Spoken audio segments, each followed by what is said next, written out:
السلام علیکم ورحمۃ اللہ۔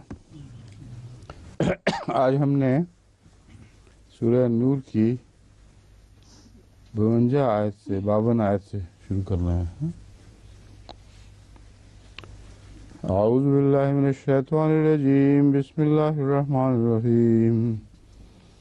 انما كان قول المؤمنین اذا دعوا الى اللہ ورسولہ ليحكم بینہم ان يقولوا سمعنا واطعنا وأولئك هم المفلحون۔ ومن يطع الله ورسوله ويخشى الله ويتقه فأولئك هم الفائزون۔ وأقسموا بالله جهد أيمانهم لئن أمرتهم ليخرجن قل لا تقسموا طاعة معروفة إن الله خبير بما تعملون۔ قل أطيعوا الله وأطيعوا الرسول فإن تولوا فإنما عليه ما حمل وعليكم ما حملتم وإن تطيعوه تهتدوا وما على الرسول إلا البلاغ المبين۔ وعد الله الذين آمنوا منكم وعملوا الصالحات ليستخلفنهم في الأرض كما استخلف الذين من قبلهم وليمكنن لهم دينهم الذي ارتضى لهم وليبدلنهم من بعد خوفهم أمنا وليمكنن لهم دينهم الذي ارتضى لهم وليبدلنهم من بعد خوفهم أمنا يعبدونني لا يشركون بي شيئا ومن كفر بعد ذلك فأولئك هم الفاسقون۔ وأقيموا الصلاة وآتوا الزكاة وأطيعوا الرسول لعلكم ترحمون۔ لا تحسبن الذين كفروا معجزين في الأرض ومأواهم النار ولبئس المصير۔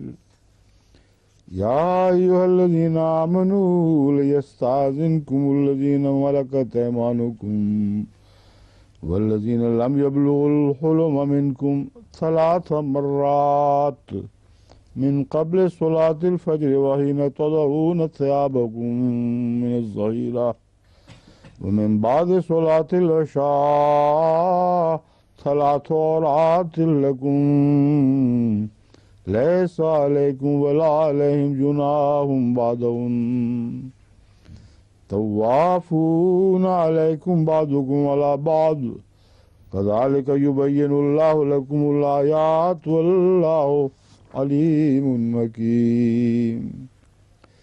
وإذا بلغ الأطفال منكم الحلم فليستأذنوا كما استأذن الذين من قبلهم كذلك يبين الله لكم آياته والله عليم حكيم۔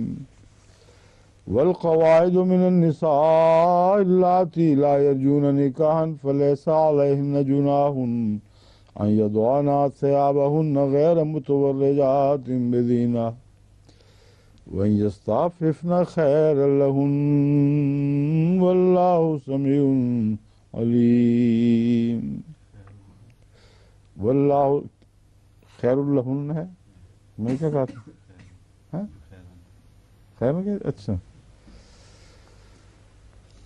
فليس عليهن جناح أن يضعن ثيابهن غير متبرجات بزينة وإن يستعففن خير لهن والله سميع عليم۔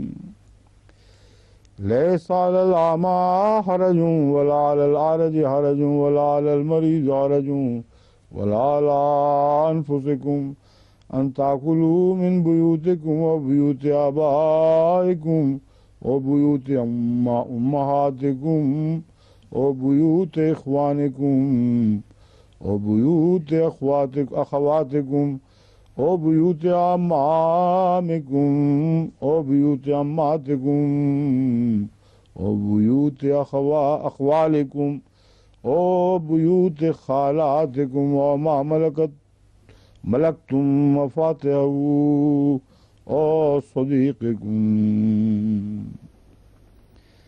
ليس عليكم جناح أن تأكلوا جميعا أو أشتاتا فإذا دخلتم بيوتا فسلموا على أنفسكم تحية من عند الله مباركة طيبة كذلك يبين الله لكم الآيات لعلكم تعقلون.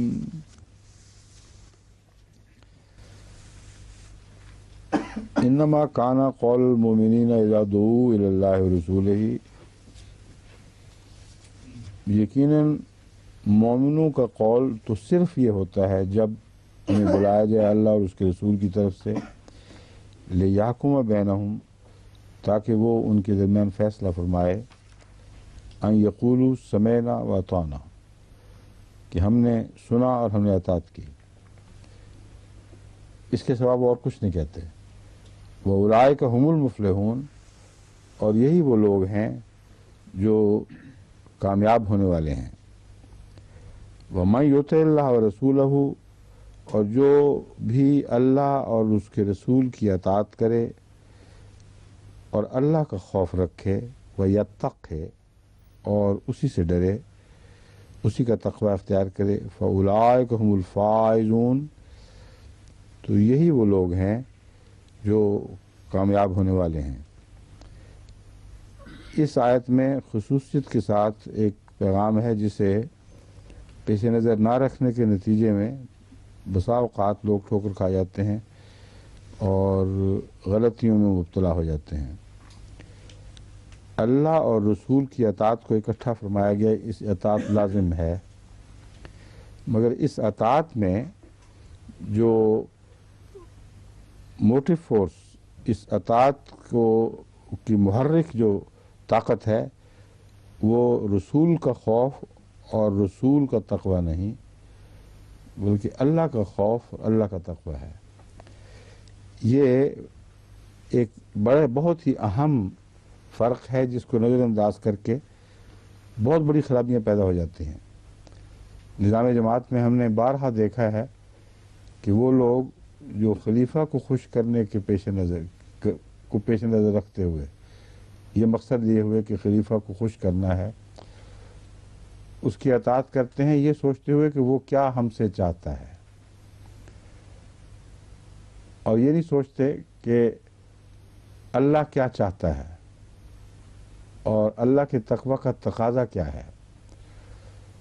اگر وہ اللہ کا خوف رکھتے ہوئے اللہ کے تقوی کا تقاضا پیش نظر رکھیں تو خلیفہ وقت کی صحیح اطاعت کریں گے۔ جہاں اپنے اندازے سے خلیفہ وقت کی سوچ کے مطابق فیصلہ کریں گے وہاں ہمیشہ غلط فیصلہ کر جائیں گے یا اکثر غلط فیصلہ کر جائیں گے، اور یہ وہ باریک فرق ہے جو دوہرا نقصان کا موجب ہے۔ اس کا مطلب یہ ہے کہ ان کو خلیفہ وقت پر یہ اعتماد نہیں کہ وہ اللہ کے تقوی سے فیصلہ کرتا ہے، اس لیے جہاں ان کے نزدیک تقوی کے خلاف فیصلہ ہے، اگر ایسا خدا نخواستہ کوئی واقعہ ہو، تو وہ پھر بھی یہ سوچتے ہوئے کہ خلیفہ وقت کی اطاعت کرنی ہے، وہ خلیفہ وقت کے ذہن کا تصور باندھتے ہوئے وہ کیا سوچ رہا ہوگا اس کے مطابق بات کرتے ہیں۔ یہ ایک بہت ہی باریک نقطہ ہے جس کو نہ سمجھنے کے نتیجے میں ایک پل صراط والا قصہ ہے، انسان ادھر بھی گر سکتا ہے ادھر بھی گر سکتا ہے۔ بہت سے ایسے پرانے سلسلے کے کارکن تھے جو حضرت مسلم موعود کے زمانے میں اس وجہ سے غلطیاں کیا کرتے تھے کہ وہ سمجھتے تھے کہ حضرت مسلم موعود نہیں یہ بات ان کو پسند آئے گی، یہ جب ہم کریں گے تو یہ خوش ہوں گے. حالانکہ اگر وہ دل میں گہرا غور کرتے تو وہ بات خدا کو پسند نہ آتی. اس لیے ایسے لوگوں کو ہمیشہ ڈانٹ ہی پڑتی دیکھی ہم نے. بعض دفعہ تو اتنا ناراض ہوا کرتے تھے حضرت مسلم موعود کہ تم نے یہ حرکت کی کیوں؟ اور وہ بیچارہ سمجھتا ہوگا کہ میں نے تو ان کی خاطر کی، یہ سوچ کے کہ یہ چاہتے ہیں، اور پھر مجھے ہمیں ڈانٹ پڑ گئی. اس معاملے میں حضرت مسلم موعود اتنی احتیاط کیا کرتے تھے کہ بعض دفعہ صدر انجمن سے بھی غلطی ہوتی تھی تو اس کو تفصیل سے سمجھایا کرتے تھے. مثلا حضرت مسلم موعود نے اگر ایک فیصلہ کیا ہو پہلے اور ایک اور حکم آپ کی طرف منسوب کر کے انجمن کو پہنچے اور ان دونوں میں تضاد ہو، تو یہ تضاد کا ہونا اللہ کی شان کے خلاف ہے. اس لیے اسی حد تک یہ دو حکم بیک وقت اگر جاری کیے جائیں تو تقوی سے گر جائیں گے. چنانچہ ایک طبقہ وہ ہوا کرتا تھا جو اطاعت کے مقام کو اور زیادہ بڑھا کر گویا کہ اصل سے ہٹا کر اونچا کرنے کی کوشش کرتا تھا اور کہتا کہ حکم آ گیا بس فوراً اطاعت کرنی ہے. دوسرا کہتا تھا کہ حضرت مسلم موعود ہی کا دوسرا حکم اس سے متضاد ہے اور وہ بھی دائمی حکم ہے اور یہ بھی دائمی حکم ہے. اب تمہاری خلیفہ وقت سے وفا کا تقاضا اور اللہ کے تقوی کا تقاضا یہ ہے کہ اس بات کو دوبارہ پیش کرو. چنانچہ حضرت مسلم موعود ان سے خوش ہوتے تھے جو دوبارہ پیش کرتے تھے اور ان پر ناراض ہوتے تھے جو عمل کر دیتے تھے. بعد میں پتہ چلتا تھا کہ یہ تو تضاد ہو گیا. ایک اور آدمی خط دیتا تھا کہ آپ نے تو یہ پہلے فیصلہ فرمایا تھا، اب یہ فیصلہ کر بیٹھے ہیں، اب بتائیں ہم کیا کریں. تو آپ نے ایک تحریری حکم لکھوا رکھا تھا انجمن میں کہ اگر کوئی ایسی بات ہو جو میں نے پہلے اور طریقے سے کرنے کی ہدایت دی ہو اور اب متضاد طریق سے میری طرف سے بات پہنچے، تو تمہارا فرض ہے کہ عمل سے پہلے فوری طور پر اسے میرے سامنے پیش کرو اور بتاؤ کہ پہلا حکم کس نوعیت کا تھا، کن الفاظ میں تھا، یہ حکم کس نوعیت کا ہے، کن الفاظ کا ہے. تو یہ احتیاط جو ہے یہ تقوی کی وجہ سے پیدا ہوتی ہے اور اسے عدم اطاعت نہیں کہا جا سکتا، بلکہ اطاعت کا ایک اعلیٰ رنگ ہے. اور یہی وہ رنگ ہے جو اس آیت نے کھول کر ہمارے سامنے رکھا ہے کہ اللہ اور رسول کی اطاعت کرو، مگر یاد رکھنا خوف اللہ کا ہوگا اور تقوی بھی اللہ ہی کا ہوگا. چنانچہ بعض دفعہ بعض باہر سے آنے والے بدوی مثلا حضرت صلی اللہ علیہ وسلم کے سامنے حاضر ہوتے تھے اور آپ کا خوف کر کے کھا کر تو لرزنے لگتے تھے. ان سے پوری بات بھی نہیں ہوتی تھی، ڈر کے مارے، اور روپ طاری ہو جاتا تھا. رسول اللہ صلی اللہ علیہ وسلم جواباً فرماتے کہ میں تو ایک بڑھیا کا بچہ ہوں.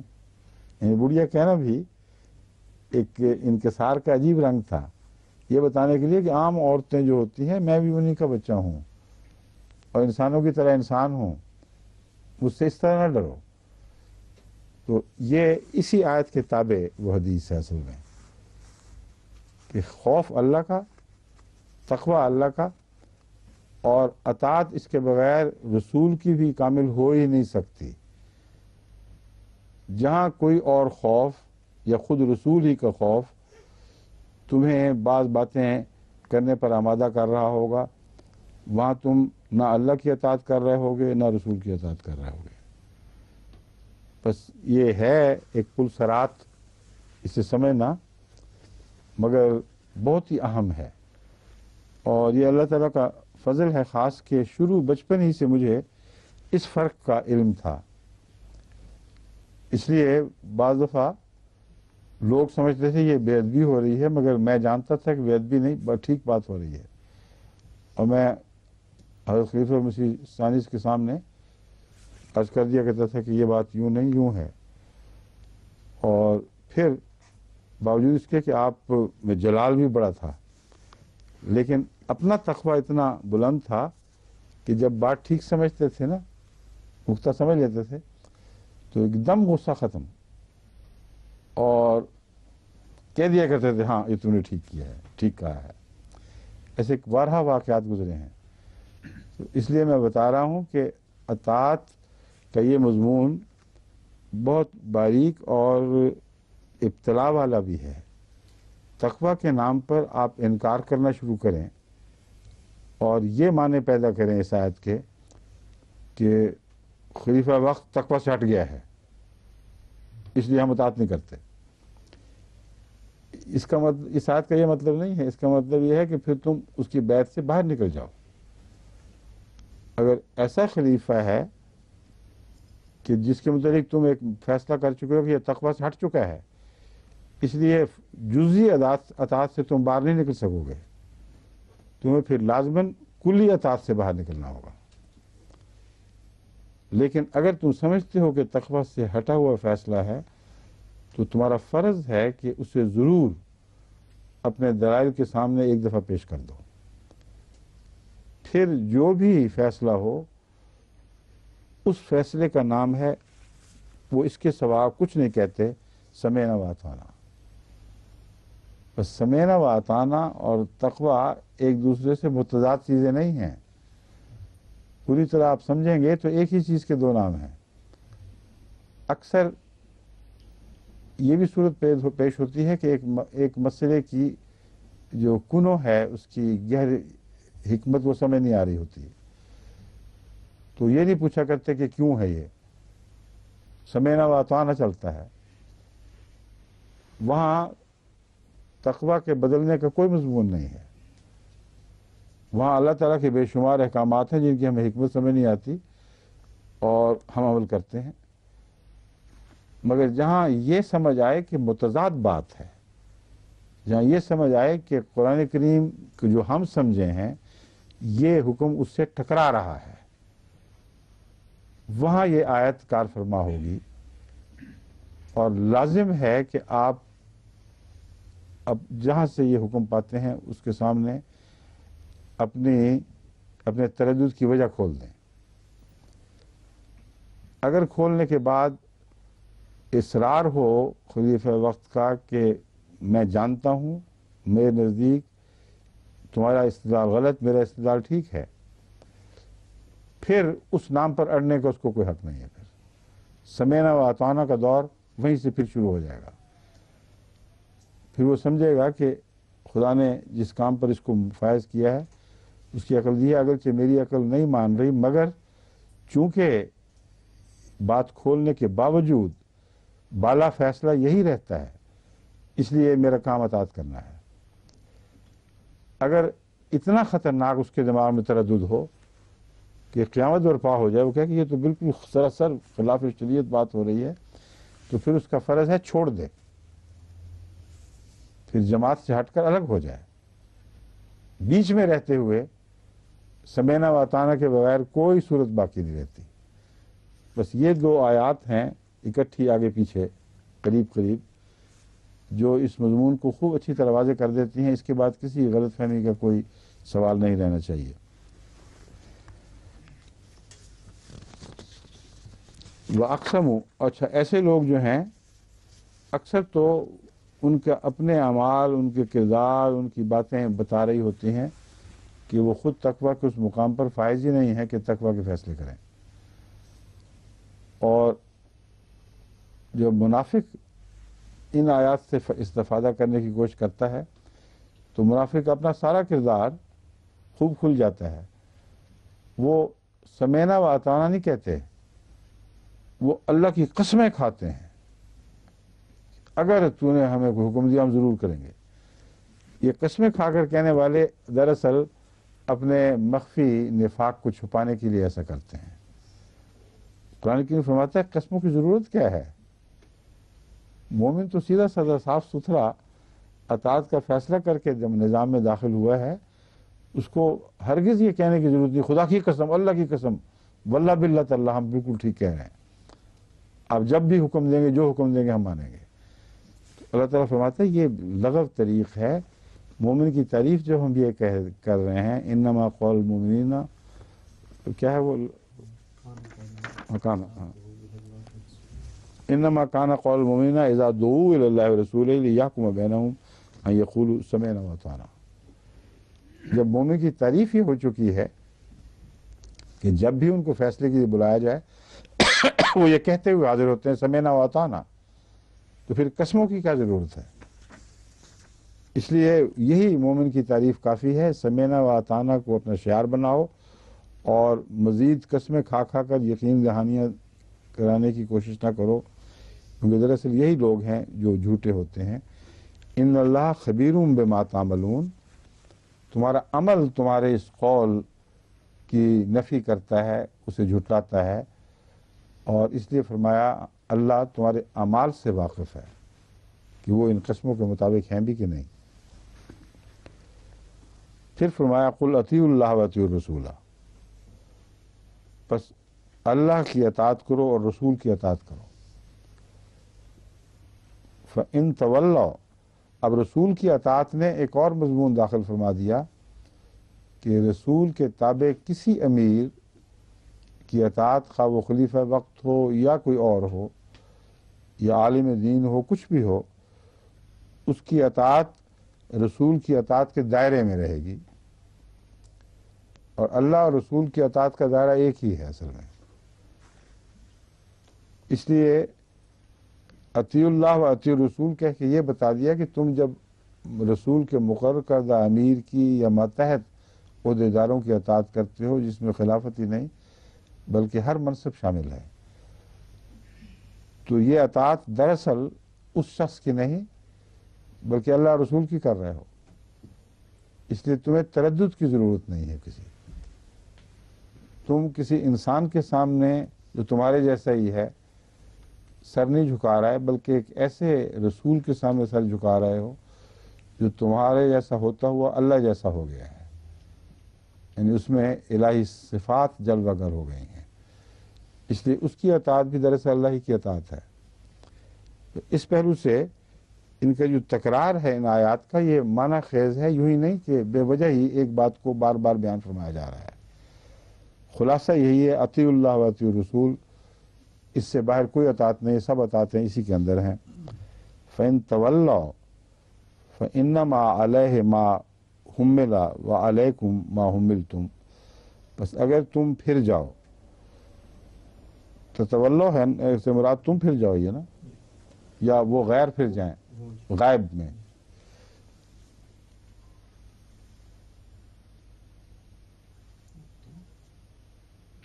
بس اگر تم پھر جاؤ یہ ہے یا وہ پھر جائیں، دونوں ممکن ہیں۔ یہاں تو تم پھر جاؤ ہی ہو سکتا ہے، میں نے اپنے ترجمے میں بھی یہی لکھا ہوا ہے، لیکن ایک اور موقع پر یہی لفظ تولو غائب کے معنوں میں آیا تھا، یاد ہے؟ کون سی جگہ تھی وہ مومن صاحب نے توجہ دلائی تھی کہ یہاں لفظ تولو جو ہے یہ غائب کا صیغہ ہے نہ کہ مخاطب کا، اور وہاں بالکل ٹھیک وہی بات تھی۔ فَإِن تَوَلَّوْا، بس اگر تم پھر جاؤ، فَإِنَّمَا عَلَيْهِ مَا حُمِّلَ وَعَلَيْكُمْ مَا حُمِّلْتُمْ، یہاں علیہ سے مجھے ذرا سا دھوکہ لگا تھا، اس لیے میں نے کہا تھا یہاں علیہ سے مراد رسول اللہ ہیں اور کوئی نہیں، پھر یہ مضمون تولو کا ان معنوں میں بالکل ٹھیک بیٹھے گا۔ بس اگر تم پھر جاؤ اس اطاعت سے، فَإِنَّمَا عَلَيْهِ مَا حُمِّلَ، بس رسول پر تو اتنی ہی ذمہ داری ہے جو اس پر ڈالی گئی ہے، وَعَلَيْكُمْ مَا حُمِّلْتُمْ، اور تم پر وہ ذمہ داری ہے جو تم پر ڈالی گئی ہے، وَإِن تُطِيعُوا تَهْتَدُوا، مگر یاد رکھو کہ اگر تم اطاعت کی راہ اختیار کرو گے تو یہی ہدایت کی راہ ہے، تم ہدایت پا جاؤ گے۔ وَمَا عَلَى الرَّسُولِ إِلَّا الْبَلَاغُ الْمُبِينُ، اور رسول پر کھلا کھلا پیغام پہنچانے کے سوا کوئی ذمہ داری نہیں ہے۔ ہیں تُطِیعُوہ ہو، میں نے نہیں پڑھا، اچھا وہ بعض دفعہ ہے جو ہے وہ چھوٹی سی بغیر زبر کے پیشتے آ جاتی ہے، آخر پہ وہاں ٹھہر جاؤ نا تو یہ ہو جاتا ہے. ویسے مجھے نظر آ رہا ہے صاف تو وہ لکھا ہوا ہے. سننے یا میرے کہنے میں ایسی کمزوری رہ گئی ہوگی، ورنہ یہ اس میں غلطی نہیں ہے. وَإِن تُطِيعُوهُ تَهْتَدُوا، تم اگر اس کی اطاعت کرو گے تو تَهْتَدُوا ہدایت پا جاؤ گے. وَمَا عَلَى الرَّسُولِ إِلَّا الْبَلَاغُ الْمُبِينُ، اور رسول پر پیغام پہنچانے کے سوا اور کوئی ذمہ داری نہیں، مگر ایسا پیغام پہنچانا جو خوب مضمون کو کھول دے. بات کھول کھول کر بیان کرنا رسول کا کام ہے، کوئی ابہام نہ رہنے دے. تبھی یہاں حضرت صلی اللہ علیہ وآلہ وسلم ایک حکم کو بعض دفعہ کئی بار دہراتے تھے اور پھر سنتے بھی تھے کہ بتاؤ میں نے کیا کہا. تو یہ بلاغ المبین کا تقاضا تھا کہ آپ کا پیغام کسی پہلو سے بھی مبہم نہ رہے. وعد اللہ الذین آمنوا منکم وعملوا الصالحات. اب جو میں نے وہاں ذکر کیا تھا کہ رسول کے تابع نظام اسلام بھی ہے، اس کی ایک حکمت یہ تھی، ایک وجہ یہ تھی کہ بعد میں آیت استخلاف آنے والی ہے. دوسری یہ کہ اگر یہ مضمون رسول اللہ صلی اللہ علیہ وسلم کی زندگی تک محدود سمجھا جائے تو باقی اسلام کا قیامت تک پھر کیا بنے گا؟ کیا صرف اللہ کی اطاعت باقی رہے گی اور دوسری اطاعت کالعدم ہو جائے گی کیونکہ موقع ہی نہیں ہے؟ اور اگر یہ مراد لی جائے کہ حدیثیں باقی رہیں گی، اللہ اور فرمود رسول مانو، تو اللہ کا کلام، اللہ کی بات ماننا تو قرآن موجود ہے غیر متبدل. اور حدیث کی کون سی ایسی کتاب ہے جس میں ہر حدیث پر اعتماد کیا جا سکے؟ تو اطاعت کیسے کرو گے اگر ایک ہی مضمون سے تعلق رکھنے والی متضاد حدیثیں دکھائی دے رہی ہیں؟ اس لیے یہاں صرف حدیث کی طرف اشارہ نہیں بلکہ نظام رسول کی طرف اشارہ ہے. رسول اور رسول کے قائم کردہ امیر اور رسول کے بعد اس کے جانشین جو بھی ہوں گے وہ سارے اس اطاعت کے حکم میں داخل ہیں. اس کا سب سے بڑا ثبوت خود رسول اللہ صلی اللہ علیہ وسلم کا یہ ارشاد ہے کہ میں جس کو امیر مقرر کروں اس کی اطاعت کرو. اگر تم نے اس کی اطاعت نہیں کی تو اس کی نافرمانی میری نافرمانی ہوگی اور میری نافرمانی خدا کی نافرمانی ہوگی. تو اگر امیر کا مقرر رسول اللہ صلی اللہ علیہ وسلم امیر مقرر فرما دیں تو اس کی نافرمانی گویا رسول اللہ صلی اللہ علیہ وسلم کی نافرمانی بن جاتی ہے. تو اللہ تعالیٰ آپ کے منصب کو خلافت کے ذریعے اگر جاری کرے تو اس نافرمانی کو رسول اللہ صلی اللہ علیہ وسلم کی نافرمانی کیوں قرار نہیں دیا جائے گا؟ جبکہ قرآن نے خوب کھول کر اس بات کو یہاں رکھ دیا ہے. وعد اللہ الذین آمنوا منکم وعملوا الصالحات لیستخلفنہم فی الارض. وہ لوگ تم میں سے جو ایمان لائے ہیں اور نیک اعمال بجا لا رہے ہیں. اعمال کس پر لائے ہیں؟ اللہ اور رسول پر. بس مومنوں کی جماعت مخاطب ہے یہاں. وعد اللہ الذین آمنوا، خدا نے مومنوں کی اس جماعت سے وعدہ کیا ہے جو ایمان لائے تم میں سے اور نیک اعمال بجا لائے. لَيَسْتَخْلِفَنَّهُمْ فِي الْأَرْضِ، کہ اللہ تعالیٰ ضرور ان کو اپنا خلیفہ بنائے گا زمین میں. كَمَا اسْتَخْلَفَ الَّذِينَ مِنْ قَبْلِهِمْ، جیسا کہ ان سے پہلے خدا تعالیٰ پہلے لوگوں کو خلیفہ بنا چکا ہے. یہاں دو سوال اٹھتے ہیں کہ یہاں یستخلفنہم میں ساری قوم بحیثیت مجموعی خلیفہ بنتی ہے؟ اگر یہ ہے تو پھر ایک خلیفہ کا کیا موقع ہے یہاں، اور یستخلفنہم کیوں فرما دیا؟ دوسرا سوال یہ ہے کہ اگر ساری قوم ہی ہے تو کم استخلف الذین من قبلہم کیوں فرما دیا؟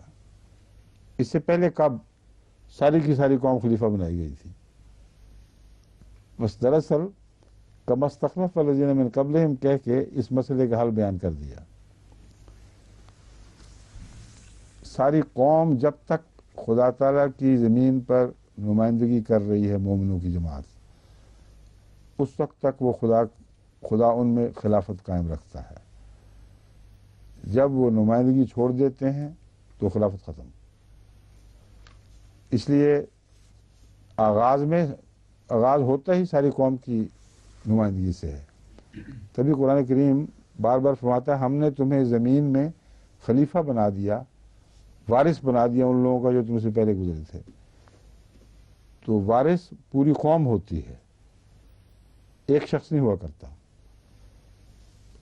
خلیفہ ان معنوں میں کہ اس نے اللہ تعالیٰ کے احکام کی نمائندگی کرنی ہے دنیا میں، تمام قوم ہوتی ہے، ایک شخص نہیں ہوتا۔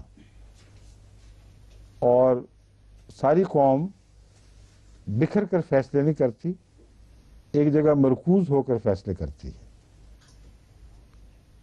اور وہ ارتکاز ہے جس میں ایک خلیفہ دکھائی دیتا ہے۔ ورنہ قوم بحیثیت خلیفہ کوئی کام بھی نہ کر سکے، ہر شخص خلیفہ۔ اور اگر اجتماعی صورت میں اس کا خلیفہ بننا ہے تو اس کا ایک مرکزی نظام ہونا ضروری ہے، ایک مرکزی فیصلہ کن دماغ، جیسا کہ انسانی جسم میں دکھائی دیتا ہے۔ ہر جسم کا حصہ، ہر عضو انسان کی اجتماعی زندگی میں اہم کردار ادا کر رہا ہے، اس کے بغیر زندگی مکمل ہو ہی نہیں سکتی۔ اکیلا دماغ کچھ بھی نہیں کر سکتا، مگر دماغ کے بغیر لاکھوں کروڑوں حصے بھی جسم کے کریں وہ سارے بے معنی ہو جائیں گے۔ بس یہ ہے خلافت کا حقیقی معنی کہ خدا تعالیٰ نے تمہیں اے مومنوں جو رسول اللہ صلی اللہ علیہ وسلم پر ایمان لائے ہو اور نیک اعمال بجا لائے ہے، تمہیں اپنا خلیفہ بنا دیا ہے۔ یہ خلافت اس طرح کار فرما ہوگی جس طرح تم سے پہلے ہو چکی ہے، نئے رنگ میں نہ کرنا اس کو۔ اور پہلے دو طرح کی خلافتیں ہمیں دکھائی دیتی ہیں، ایک وہ جس کو خدا تعالیٰ نے خود اپنے ہاتھ میں لیا ہو اور بار بار براہ راست تقرر فرمایا ہو،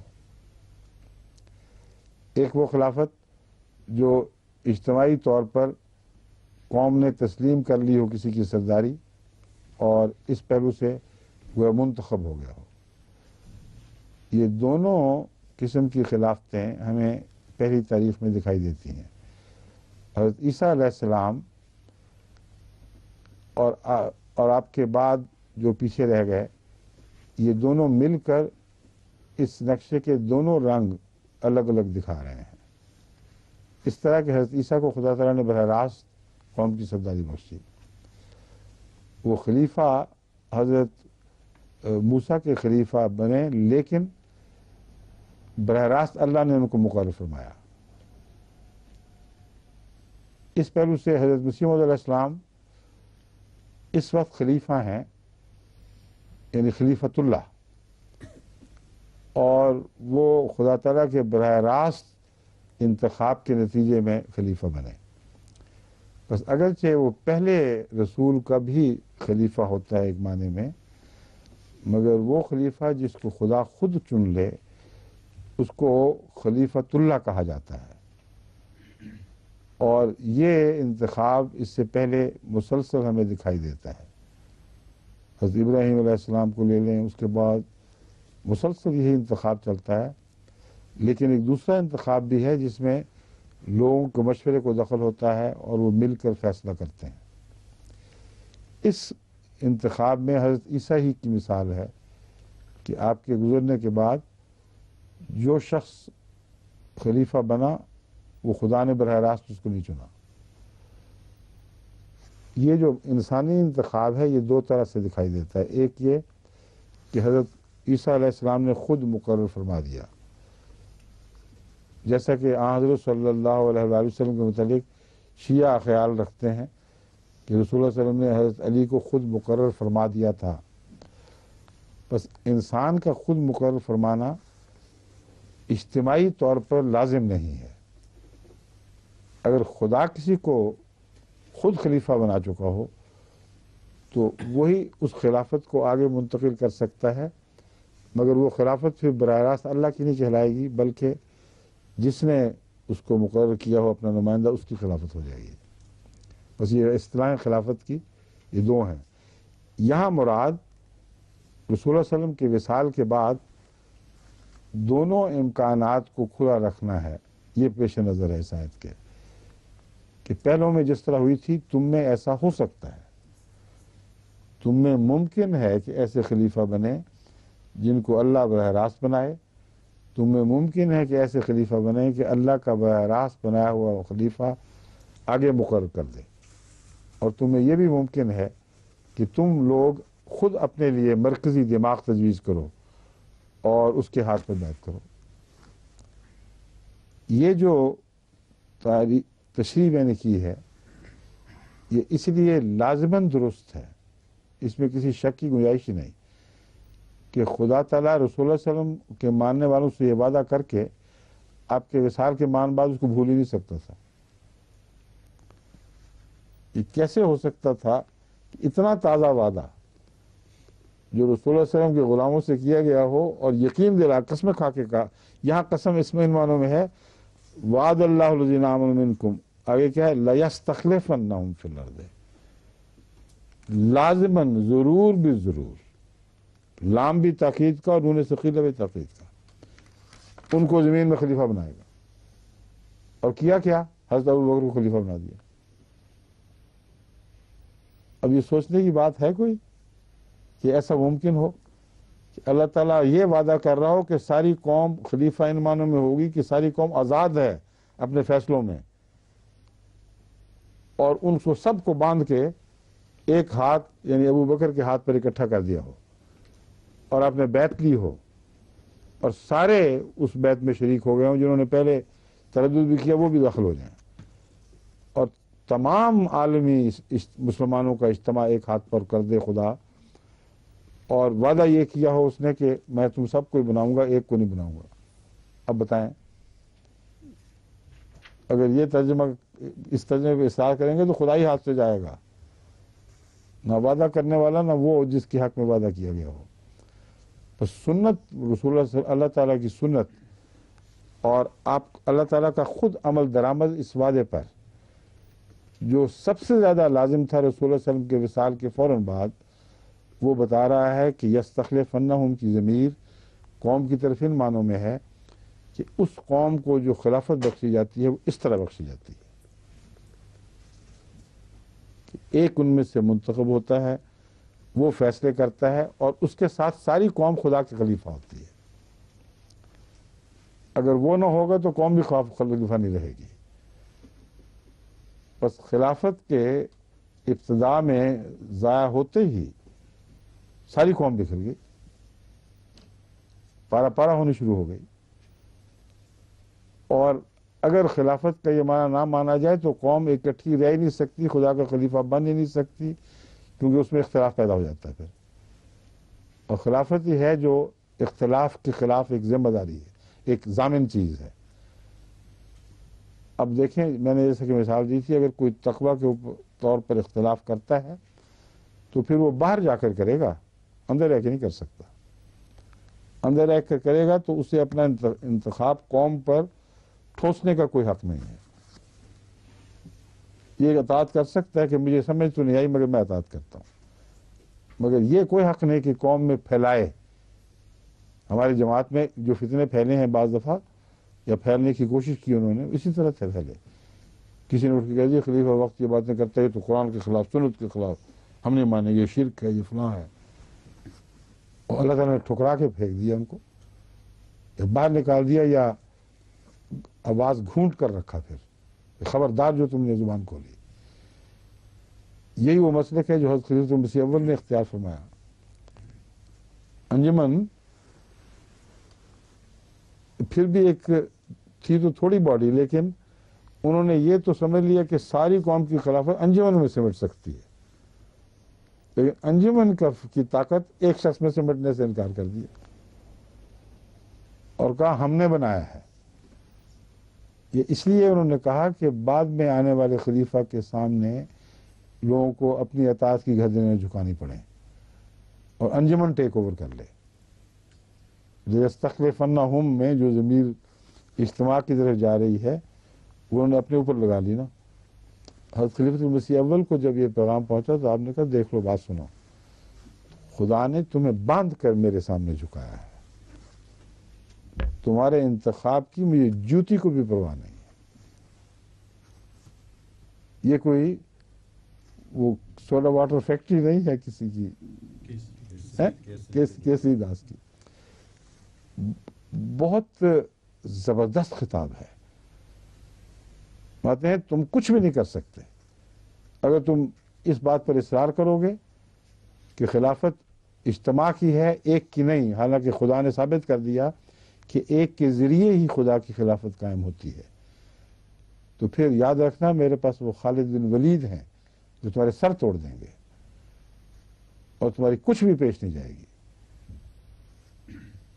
بس بعد میں خدا تعالیٰ کا دیکھیں جلوہ حمایت کس کے حق میں ہوا. حضرت مسلم موعود چھوٹے سے بچے عمر کے لحاظ سے، اور یہ سارے بڑے بڑے علماء انجمن بنی ہوئی، ان کو خدا نے نکال کے باہر پھینک دیا، ان کی کچھ بھی پیش نہیں گئی. تو اللہ تعالیٰ کی جو تائید ہے وہ خلافت کے ساتھ ہے اور خلافت ہی کے ساتھ وحدت ہے.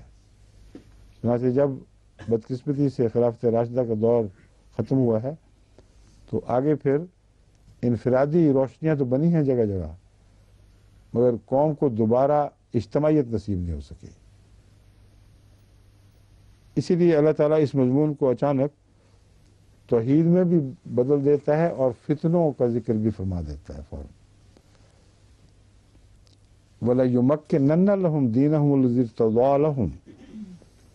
خلافت کے ذریعے ہی اللہ تعالیٰ دین کو تمکنت بخشے گا. تم جب تک خدا کا خلیفہ بننے کے مستحق رہو گے، اس ساری تفسیر ان معنوں میں لازم ہے کہ تمہارے خدا تعالیٰ اس دین کو تمکنت بخشے جس پر وہ تمہارے لیے راضی ہو گیا ہے. وَلَيُبَدِّلَنَّهُم مِّن بَعْدِ خَوْفِهِمْ أَمْنًا. ہر خوف جو آئے گا اگر خلافت سچی ہے تو خدا کا وعدہ ہے وہ ضرور اس خوف کو بدل دے گا امن میں. اب یہ وعدہ خلافت کے ساتھ پورا ہوتا ہے ہمیشہ. جو ٹوٹ کر بکھر گئے ان میں ایک بھی ایسا نہیں جس کے خوف کو خدا نے امن میں بدل دیا ہو. اور توحید کا مضمون سنیں کہ خلافت ہی سے وابستہ ہے. یعبدوننی لا یشرکون بی شیئا. خلافت شرک نہیں ہے، خلافت کے ذریعے ہی توحید قائم ہوگی. نیچے بھی ایک امر اور اوپر بھی ایک امر. یہ مرکزی نقطہ ہے توحید کا جو انسانوں میں پھیلتی ہے. اس لیے فرمایا کہ یہ مقصد اس کا یہ ہے یعبدوننی لا یشرکون بی شیئا، کہ یہ میری ہی عبادت کریں اور میرے سوا کسی کو شریک نہ ٹھہرائیں. اور یہ باتیں کس کی ہو رہی ہیں؟ رسول اللہ صلی اللہ علیہ وسلم کے غلاموں کی جن سے وعدہ کیا جا رہا ہے. مشرکوں وغیرہ کی بات نہیں ہو رہی. فرمایا ان کے لیے خطرہ ہے اگر وہ خلافت کے حقدار نہ بنے اور اس کے تقاضے پورے نہ کیے تو میری عبادت نہیں کریں گے، پھر میرے شرک شروع کر دیں گے. ومن کفر بعد ذالک، بس جو اس کے بعد کفر کرے فاولئک هم الفاسقون. اسلام کے اندر رہتے ہوئے جو کفر ہے یہ کفر مراد ہے، اسی کو فسق کہا جاتا ہے. بس تم بظاہر تو مسلمان ہی رہو گے، بظاہر تو ان لوگوں میں رہو گے آمنوا منکم وعملوا الصالحات، لیکن خدا کے نزدیک اگر تم نے اس وحدت کی رسی کو چھوڑ دیا تو پھر تم فاسقین میں شمار ہوگے. یہ ہے آیت استخلاف سے متعلق اہم ضروری مضمون جو آپ کے سامنے بیان کرنا مناسب سمجھتا تھا. اس کے بعد کیا ہے؟ پھر اطاعت آ گئی ہے. اب خلافت میں سے گزار کر پھر اطاعت کا مضمون شروع کر دیا ہے. اور وہ کیا ہے؟ اقیموا الصلاۃ وآتوا الزکاۃ واطیعوا الرسول لعلکم ترحمون. اب دیکھیں یہاں اللہ اور رسول جو بار بار آ رہا تھا وہاں اب یہ نہیں آیا ہے. اطیع الرسول کہہ کر رسول کی اطاعت پر خدا کی اطاعت کو مرکوز کر دیا۔ رسول کے زندگی میں چونکہ اللہ کلام کر رہا تھا اور بار بار خدا کا کلام رسول کی طرف سے پڑھ کر سنایا جاتا تھا، اس لیے وہاں تک حکم اللہ اور رسول کی اطاعت کا مسلسل چلا ہے۔ اور جو خلافت کا زمانہ ہے وہ ہے ہی بات کا، کیونکہ آمنو اللہ رسول پر یہ ایمان لائے تھے نا مسلمان، جس سے وعدہ کیا جا رہا ہے۔ اس لیے منطقی نتیجہ ہے اس کے سوا ہو سکتا ہی نہیں کہ وہ لوگ جو رسول اللہ صلی اللہ علیہ وسلم پر ایمان لے اور نیک اعمال بجا لائے، ان کو خلافت رسول اللہ صلی اللہ علیہ وسلم کی زندگی میں تو نہیں دی جا سکتی، وہ خلافت لازماً بعد میں دی گئی ہے، اور جو بعد میں دی جانی تھی اس کی مثالیں پہلے بیان کر دی، سب کو بعد میں ملی۔ زندگی میں وہی ایک ہی خلیفہ رہتا ہے، قوم کا نمائندہ، لیکن قوم چونکہ تسلیم کرتی ہے اللہ کا خلیفہ اس کو، اس لیے وہاں تک ان سے وعدہ نہیں، بعد کا وعدہ ہے۔ جب وہ خلیفہ جو مجسم قوم ہے، گویا سب کچھ وہی ہے، وہ جب گزر جائے جو اللہ کا قائم کردہ ہو، تو پھر خلافت کا وعدہ آئے گا، اور اس سے اگر تم گریز کرو گے تو فاسق ہو جاؤ گے، لیکن فاسق نہ بننا۔ وَأَقِیمُوا الصَّلَاةَ وَآتُوا الزَّکَاةَ، نماز کو قائم کرو، زکوٰۃ ادا کرو۔ وَأَطِیعُوا الرَّسُولَ لَعَلَّکُمْ تُرْحَمُونَ، رسول نے اپنے پیچھے جو بھی نمائندہ چھوڑا ہے اس کی اطاعت کرتے رہنا تاکہ تم پر رحم کیا جائے۔ لا تحسبن الذین کفروا معجزین فی الارض، اور وہ لوگ جو انکار کر دیں ان بنیادی حقائق سے، وہ ہرگز گمان نہ کریں کہ وہ زمین میں عاجز کر سکیں گے، کبھی بھی خدا کی تقدیر کو مغلوب نہیں کر سکتے۔ یہ تقدیر جو خدا نے جاری فرمائی ہے یہ لازماً پوری ہو کے رہے گی۔ ہاں، ماواہم النار و ماواہم النار، ان کا ٹھکانہ آگ ہوگی، وَلَبِئْسَ الْمَصِیرُ، اور کیا ہی برا ٹھکانہ ہے۔ یا ایھا الذین آمنوا لیستأذنکم الذین ملکت ایمانکم والذین لم یبلغوا الحلم، اے وہ لوگو جو ایمان لائے ہو، اجازت دیا کریں الذین ملکت ایمانکم، وہ لوگ جن کے تمہارے دانے ہاتھ مالک ہوئے ہیں۔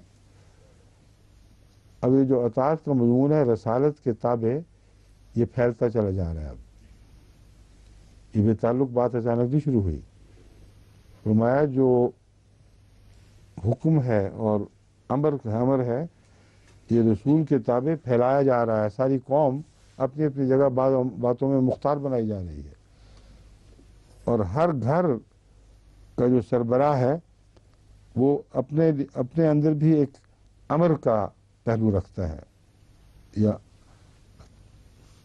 ذل امر کا پہلو رکھتا ہے۔ فرمایا جن لوگوں کے تمہارے دانے ہاتھ مالک ہوئے ہیں وہ تمہارے تابع ہیں، وہ تم سے اجازت لیا کریں۔ والذین لم یبلغوا الحلم منکم ثلاث مرات، کیا 3 چیزیں ہیں، یہ میں چونکہ یہ وضاحت بعد میں آ رہی ہے اس لیے اس کے ترجمے سے شاید بات پوری نہ کھلے، میں کھول کر بیان کرتا ہوں۔ اے لوگو جو ایمان لائے ہو، تم میں سے وہ جو تمہارے داہنے ہاتھ جن کے مالک ہوئے، یعنی تمہارے زیر نگین ہیں، زیر فرمان ہیں، وہ لوگ بھی اجازت دیا کریں۔ والذین لم یبلغوا الحلم، اور وہ بھی اجازت دیا کریں جو ابھی بالغ نہیں ہوئے، یعنی تمہارے گھر کے وہ افراد جو چھوٹے ہیں، منکم یعنی تم میں سے ہیں وہ اور تمہارے گھر میں رہتے ہیں۔ 3 مرات، 3 وقتوں میں ان کا فرض ہے کہ گھر میں ادھر ادھر دوڑے نہ پھریں یوں ہی۔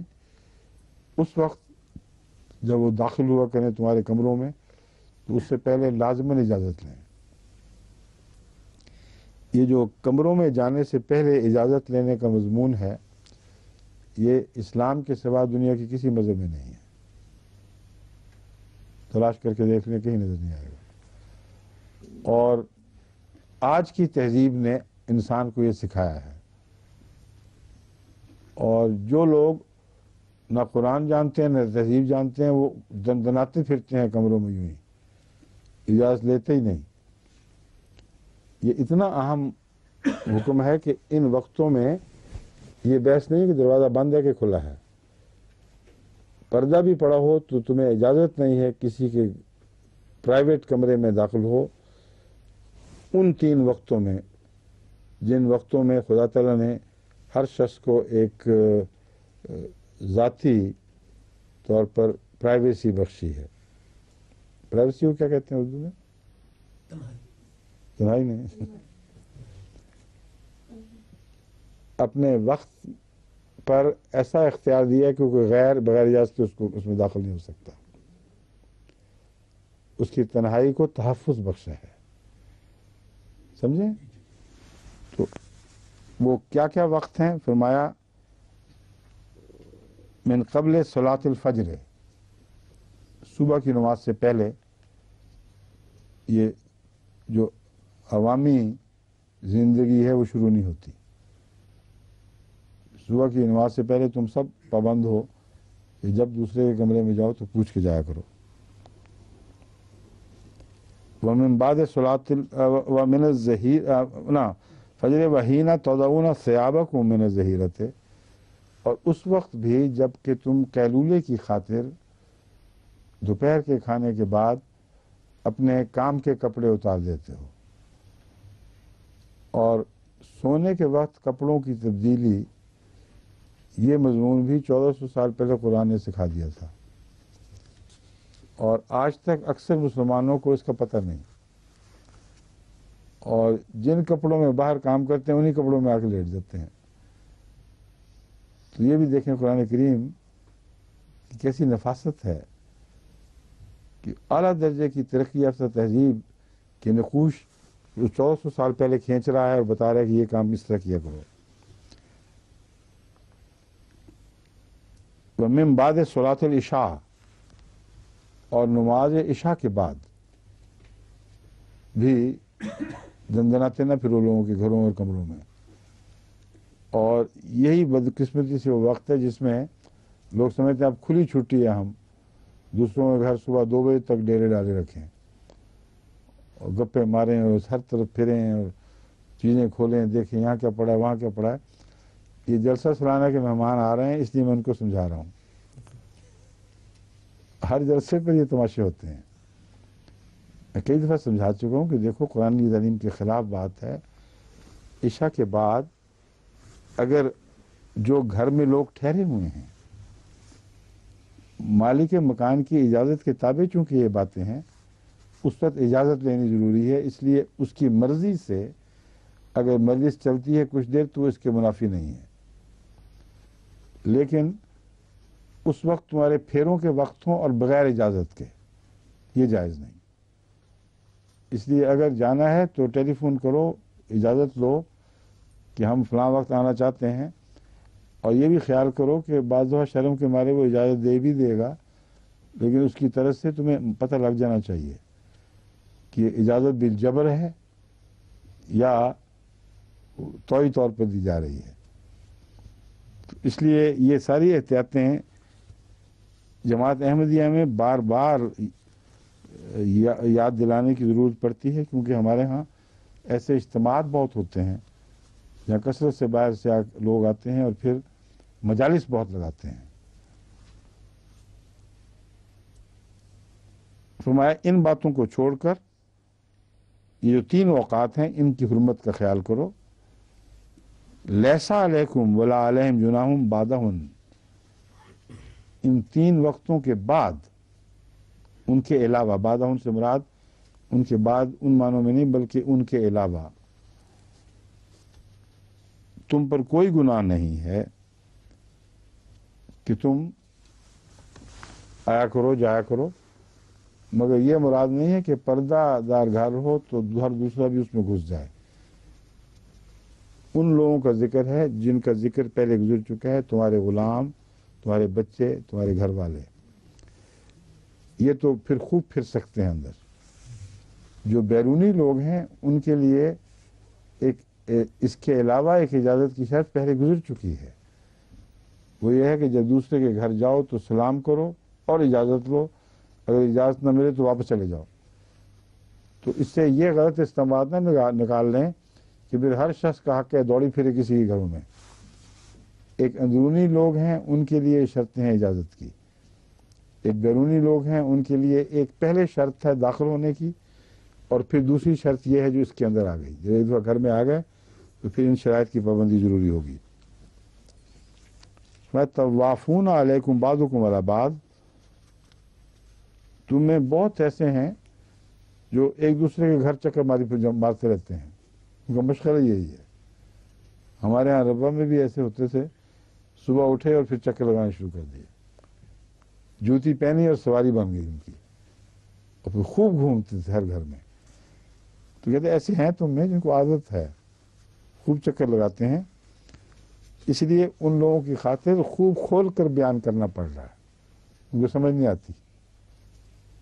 کذالک یبین اللہ لکم الآیات، دیکھو اس طرح اللہ تعالیٰ کھول کھول کر ہر مسئلے کا ہر پہلو اتنی تفصیل سے بیان کرتا ہے کہ کسی کے لیے گنجائش ہی نہ رہے کہ کسی کی کوئی ابہام اس کے لیے باقی ہو۔ واللہ علیم حکیم، اور اللہ تعالیٰ بہت علم والا اور بہت جاننے والا ہے۔ اب یہاں یاد رکھنا چاہیے کہ رسول اللہ صلی اللہ علیہ وسلم کی تعریف یہ فرمائی گئی تھی کہ آپ پر جو رسول ہیں ان پر بلاغ مبین کے سوا کچھ فرض نہیں ہے، اور بلاغ مبین آپ کو کیسے نصیب ہوتا ہے اگر اللہ بلاغ مبین نہ کرتا؟ تو اللہ نے جو آپ کو سکھایا وہ بلاغ مبین کی ایک انتہائی اعلیٰ درجے کی مثال ہے۔ اس طرح اللہ بلاغ مبین فرماتا ہے، اور پھر رسول اللہ صلی اللہ علیہ وسلم اس کے معنی دوسروں پر کھولتے ہیں اور اس انداز میں تفصیل سے کھولتے ہیں کہ کوئی ابہام کا پہلو باقی نہیں رہتا۔ وَإِذَا بَلَغَ الْأَطْفَالُ مِنْكُمُ الْحُلُمَ فَلْيَسْتَأْذِنُوا كَمَا اسْتَأْذَنَ الَّذِينَ مِنْ قَبْلِهِمْ، بس وہ گھر کے بچے جو ابھی نابالغ ہیں ان بچوں پر بھی فرض ہے کہ جب وہ بلوغت کی عمر کو پہنچ رہے ہوں فَلْيَسْتَأْذِنُوا كَمَا اسْتَأْذَنَ الَّذِينَ مِنْ قَبْلِهِمْ، تو اسی طرح وہ اجازت لیں جس طرح ان سے پہلے وہ لوگ جو بلوغت کو پہنچ چکے تھے۔ تو بچے جب بڑے ہو رہے ہوں اس وقت ان پر بھی فرض عائد ہوتا ہے کہ یوں ہی نہ جگہ جگہ دوڑتے پھریں۔ کذالک یبین اللہ لکم آیاتہ، اسی طرح اللہ تعالیٰ تم پر اپنی آیات کو کھول کھول کر بیان فرماتا ہے۔ واللہ علیم حکیم، اور اللہ تعالیٰ بہت جاننے والا اور بہت حکمت والا ہے۔ والقواعد من النساء اللاتی لا یرجون نکاحا، اور تم میں سے وہ عورتیں جو بیٹھی رہ جاتی ہیں، یعنی بغیر شادی کے، ان کو انگریزی میں اسپنسٹر کہتے ہیں، بس بغیر شادی کے بڑی عمر کو پہنچنے والی عورتیں مراد ہے، بغیر شادی کے جوان عورتیں مراد نہیں ہے۔ قواعد کا مطلب یہ ہے جو خالی بغیر شادی کے بیٹھی رہ جائیں۔ اللاتی لا یرجون نکاحا، وہ عورتیں جن کو نکاح کی حاجت ہی باقی نہ رہے، مطلب اس عمر کو پہنچ جائیں کہ ان کے جنسی جذبات ہی ختم ہو چکے ہوں، ان پر پردے کی وہ پابندیاں نہیں ہیں جو عام عورتوں پر ہیں۔ فَلَيْسَ عَلَيْهِنَّ جُنَاحٌ أَن يَضَعْنَ ثِيَابَهُنَّ غَيْرَ مُتَبَرِّجَاتٍ بِزِينَةٍ، ان پر ہرگز کوئی گناہ نہیں ہے کہ اپنا بیرونی لباس اتار دیں، مگر اس طرح نہیں کہ اپنی زینت کو، جو بھی اس وقت میں زینت ہے اس کو وہ سجا کر دکھانا شروع کر دیں۔ تبرج جو ہے یہ نمود زینت ہے، تو معلوم یہ ہوا کہ باوجود اس کے کہ وہ بڑی عمر کو پہنچ چکی ہیں، احتیاط کا یہ تقاضا ان پر بھی لازم ہے کہ انسانی بدن میں پھر بھی کچھ کشش ہوتی ہے، تو اپنے بدن کے ان حصوں کو جن میں کشش ہے ان کو دکھا کر نمایاں کر کے پیش نہ کریں، مگر جو اوپر کی اوڑھنیاں جو زائد احتیاطیں ہیں وہ بے شک اتار دیں، ان کا کوئی حرج نہیں، کیونکہ ان کی عمر اس جگہ پہنچ گئی ہے جہاں وہ خطرات نہیں ہیں جن کی روک تھام کے لیے اللہ تعالیٰ نے احکامات جاری فرمائے ہیں۔ وَأَن يَسْتَعْفِفْنَ خَيْرٌ لَهُنَّ، اور اگر وہ احتیاط ہی کریں تو زیادہ بہتر ہے، یہ نہیں کہ اتار ہوا تو چادریں اتارو پھینکو اور دوڑی پھرو باہر، میں احتیاط بہرحال بہتر ہے، ذرا بچ کے رہیں، اچھی بات ہے۔ واللہ سمیع لہن خیر لہن، ان کے لیے بہتر ہے۔ واللہ سمیع علیہم انا سمیع علیم، اور اللہ بہت سننے والا اور بہت جاننے والا ہے۔ ٹھیک ہے، اگلا یہ رکوع کی ایک آیت رہتی ہے نا، میرا وقت ختم ہو گیا، باقی کل